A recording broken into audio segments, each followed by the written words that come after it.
De toutes les plages du débarquement, Omaha Beach fut celle où les combats ont été les plus sanglants, pour plusieurs raisons. La première, c'est la malchance. Quelques jours avant, les Allemands ont renforcé les défenses sur ces 8 km de plage. Les obstacles sont conçus pour gêner ou couler les barges de débarquement. Au plus près de la mer, il y a ces grandes barrières métalliques appelées portes belges. Juste derrière, 2000 pieux et 450 rampes en bois sont plantées. Certaines sont équipées de mines. Enfin, à l'arrière, les Allemands ont aligné 1 millier d'obstacles anti-chars appelés Hérisson-Tchèque. L'autre mauvaise surprise, c'est que dans les dunes, le réseau allemand de fortifications en béton armé est intact.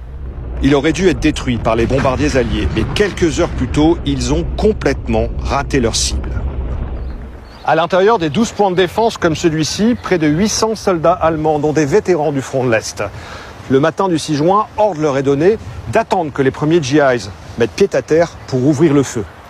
De cette position, le soldat allemand Heinrich Severloh estimera avoir tiré près de 13 500 balles avec sa mitrailleuse.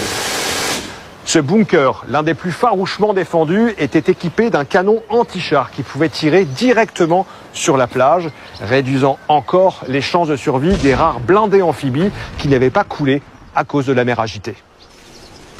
Le 6 juin, juste après l'aube, lorsque les 1450 premiers GIs voient les rampes de leurs barges s'ouvrir, ils sont fauchés par les mitrailleuses et les canons allemands. Il faut imaginer le choc provoqué par les explosions, la fumée, les balles qui sifflent, le sang, les cris. En 5 minutes, 90% des soldats de la première vague sont tués ou blessés. Certains coulent avec tout leur matériel. Les survivants se cachent dans l'eau ou derrière les obstacles.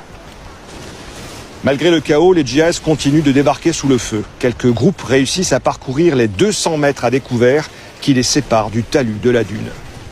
C'est le seul endroit où ils peuvent se mettre à l'abri. Et sous l'impulsion d'officiers courageux, l'assaut est lancé sur les positions allemandes. En mer, les navires de la flotte apportent leur aide en s'approchant de la côte pour pilonner les bunkers. En fin d'après-midi, après d'âpres combats, la bataille est terminée. Sur Omaha, 30 000 soldats ont réussi à débarquer, mais le bilan est très lourd. 5 000 tués ou blessés. Désormais, les Américains appelleront cette plage Omaha la sanglante.